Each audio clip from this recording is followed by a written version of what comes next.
नमस्कार दोस्तों, कैसे हैं आप सब। उम्मीद करती हूँ कि आप सब अच्छे हैं, स्वस्थ हैं और अपने अपने घरों में अपने अपने कामों में बहुत व्यस्त हैं।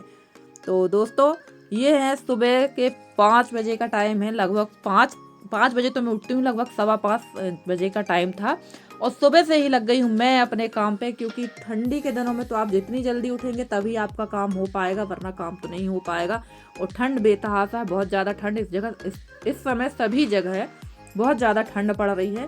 तो सबसे पहले मैं करूँगी चूल्हा की सफाई, लिपाई पुताई, क्योंकि रात को कोई भी काम नहीं हो पाया था। रात को ठंड की वजह से मैं कोई भी काम नहीं कर पाई थी। और कभी कभी जब दिन भर काम करते रहो तो आलस भी आ जाता। तो चलिए चूल्हे की कर देते हैं लाल मिट्टी से बढ़िया पुताई। और उसके बाद करते हैं अंदर बाहर जो जहाँ जहाँ मुझे लिपाई पुताई करना है, क्योंकि इस समय ठंड की वजह से और थोड़ा सा तबीयत पता नहीं क्यों 2-4 दिन से तबीयत कुछ सही समझ में नहीं आ रही है, जिसकी वजह से काम कुछ ऐसे ही छूट जाता है। तो चलिए देखते हैं क्या क्या काम है, और आप लोग भी देखिए कि क्या क्या काम है। और फ्रेंड्स, कल है न्यू ईयर, कल है 1 जनवरी। तो आप लोग सभी को, मेरी जितनी भी यूट्यूब फैमिली है, जितने भी मेरे व्यूवर्स हैं, सबको नए वर्ष की हार्दिक शुभकामनाएं। सभी को हैप्पी न्यू ईयर मेरी तरफ से और मेरे परिवार की तरफ से। ईश्वर करे आप लोग सभी का नया साल बहुत मंगलमय हो, भगवान आप लोगों की सारी मनोकामना पूरी करे। और आप लोग भी प्रेयर करिएगा कि अब मेरी फैमिली में सब कुछ अच्छा रहे, ताकि किसी प्रकार की कोई परेशानी ना आए। और देखिए यहाँ मैंने लिपाई कर ली है, और अब मैं जला दूंगी चूल्हा, क्योंकि पानी गर्म करने के लिए रखना है। मेरी जो इमल्शन रॉड है पानी गर्म करने वाली, वो हो चुकी है ख़राब, वो डली हुई है दुकान में। अब वो पता नहीं ठंड में आएगी या गर्मी में आएगी, ये मुझे पता नहीं है, पर आएगी ज़रूर, उम्मीद है मुझे आएगी ज़रूर। तो चलिए पानी गर्म करने के लिए यहाँ रख देते हैं। और ये थोड़ी सी जो चिंदी होती है ना कपड़ों की कतरन, वो मैं डाल देती हूँ, तो इससे आग बहुत अच्छी पकड़ लेती है। और ये देखिए रसोई का हाल। तो फटाफट से यहाँ सब पूरा साफ कर देंगे। खाना जितना भी बचा हुआ ये सब अलग कर देंगे, बहुत खाना बच गया था रात का, तो इसको अब खाएंगे नहीं, अब अलग ही कर देते हैं, क्योंकि ये गाय खा लेगी। और जो थोड़ा बहुत खाना रहता है, जो बच जाता है, वो अलग कर देती हूँ। किसी दिन खाना बहुत बच जाता है और किसी दिन तो एक रोटी भी नहीं बचती है, क्योंकि भाई कभी कभी हम लोगों को भूख ऐसी लग जाती है कि पूरा खाना खत्म हो, कभी कभी खाना बच भी जाता है। तो शायद मेरे घर में नहीं, ये सभी लोगों के यहाँ ऐसा ही होता होगा। और मेरी एक सब्सक्राइबर हैं अनामिका, उनका ब्लॉग है, नाम उनका अनामिका से चलता है, अनामिका रियल ब्लॉग से चलता है। तो वो सिस्टर जी ने मुझे कमेंट किया है कल के वीडियो में कि वो बहुत ज़्यादा परेशान है, क्योंकि लोग उनकी बहुत हंसी उड़ा रहे हैं और बहुत ऐसी नज़रों से देख रहे हैं कि जैसे उनने किसी का मर्डर कर दिया हो। तो सिस्टर जी, बिल्कुल परेशान होने की ज़रूरत नहीं है, चिल होकर काम करिए आप, क्योंकि लोग तो यहाँ कहते ही रहते हैं।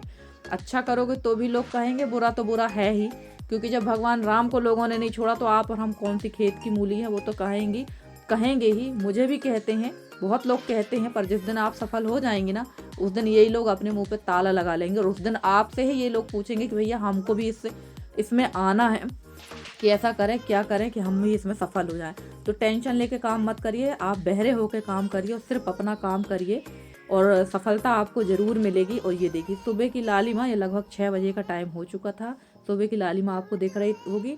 और सुबह तो बनियान टोपा मोजा सब रहते हैं, पर जब ये काम करते हैं ना, तो इतनी ज़्यादा गर्मी लगने लगती है मुझे तो, कि ये सब सब उतर जाता है, और सब उतार के रख के फटाफट से ये काम में लग जाते हैं। क्योंकि जब इतनी मेहनत सुबह से करो ना, तो पसीना ऑटोमेटिक आ जाता है। और मेरी एक बात समझ में नहीं आती कि लोग इतना पसीना बहाने के लिए शहरों में जिम जाते हैं, और हम लोग जो गांव की महिलाएं होती हैं, वो बगैर जिम गए इतना पसीना बहा लेते हैं, फिर भी हम लोग पता नहीं क्यों दुबले नहीं हो रहे हैं। खासकर मैं अपनी बात कर रही हूँ कि दुबली नहीं हो रही हूँ मैं बिल्कुल, जबकि मुझे इतना ज़्यादा हार्ड वर्क करने के बाद भी मैं दुबली नहीं हूँ।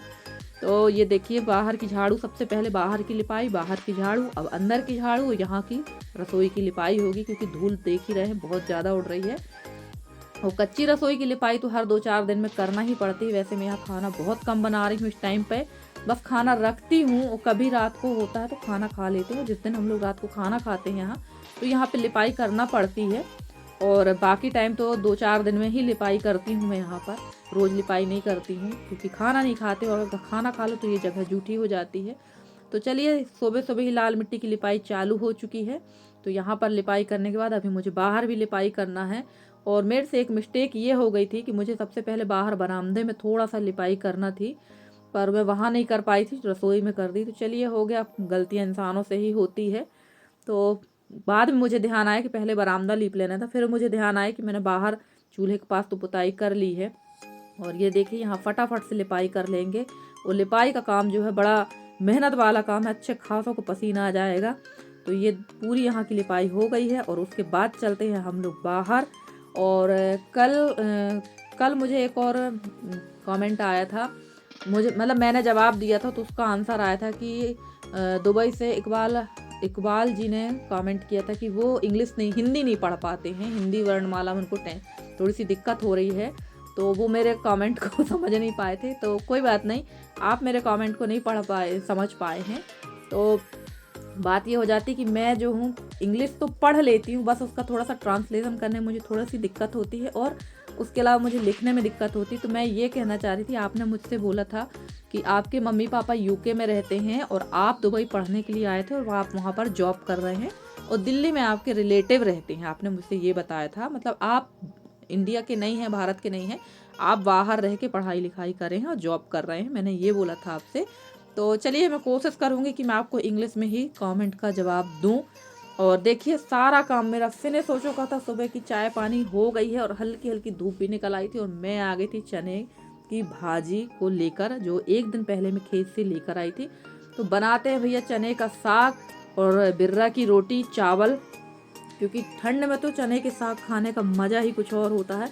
और हम लोग जो खेत से चने का साग लेके आते हैं ना, इसको धुलते नहीं हैं, क्योंकि हमारे खेतों में किसी प्रकार का केमिकल नहीं डलता है। जो हमारी खाद होती है घर की गोबर वाली, वो ही चने पे डाली जाती है। और चने की जो खेती हम लोग बहुत ज़्यादा मात्रा पे नहीं करते हैं, थोड़ी बहुत मात्रा पे करते हैं कि हमारे खाने के लिए चना हो जाए, साल भर की दाल का काम चल जाए, बस उतना ही हम लोग चना लगाते हैं। इसलिए हमारे यहाँ चने में ज़्यादा कीड़े वगैरह नहीं होते हैं, और अगर थोड़ा बहुत होते भी तो ध्यान नहीं देते हैं।